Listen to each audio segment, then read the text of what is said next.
ไม่สูงนะครับด้านหน้าเลยนะครับเนาะเดี๋ยวจะได้มอบสิ่งใหม่นะครับครับขอบคุณทั้งท่านพิธีกรแล้วก็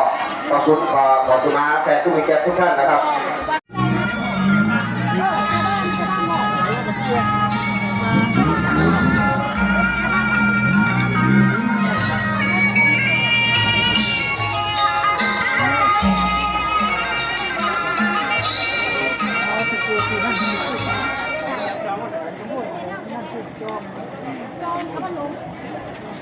สัมมากัมวะโตอะระหะโตสัมมาสัมพุทธัสสะนะโมตัสสะภะคะวะโตอะระหะโตสัมมาสัมพุทธัสสะนะโมตัสสะภะคะวะโตอะระหะโตสัมมาสัมพุทธัสสะอะกุศลธัมมังอะกุศลธัมมังอัพยากตะธัมมังสุขายะเวทนายะสัมปยุตตะธัมมังทุกข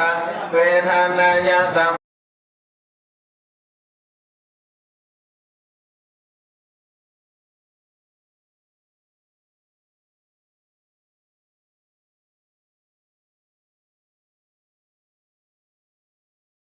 ท่านผู้ชมเลยนะครับ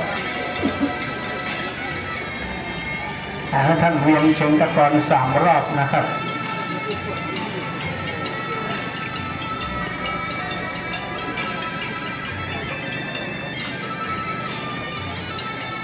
đối là những thứ nó vui có chút giải cảm thấy do người do khiến chứ không ạ เขาจัดการซ้อนไหมล่ะเขาจัดการไหนนะตานติสังขาราสัสตานติสังขารทั้งหลายคือสิ่งที่ปัจจัยปรุงแต่งขึ้นเที่ยงยั่งยืนไม่มีอนิจจังมัตตกังทุกขังมัตตกังชาเปมิอนัตตนัง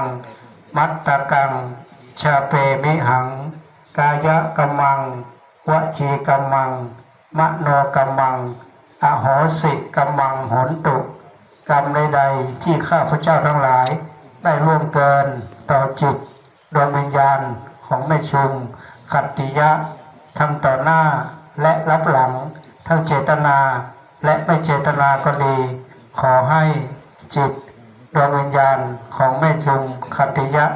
จงอโหสิกรรมให้แก่ข้าพเจ้าทั้งหลายพร้อมนี้ข้าพเจ้าทั้งหลายขอให้จิตดวงวิญญาณของแม่ชุมขัตติยะจงไปสู่สุขคติสวงสวรรค์สัมปยภพอันสมควรแก่คติวิสัยด้วยเถิดครับเชิญท่านนกมาลงทำความเคารพสัก1 นาทีเชิญทุกท่านนะครับ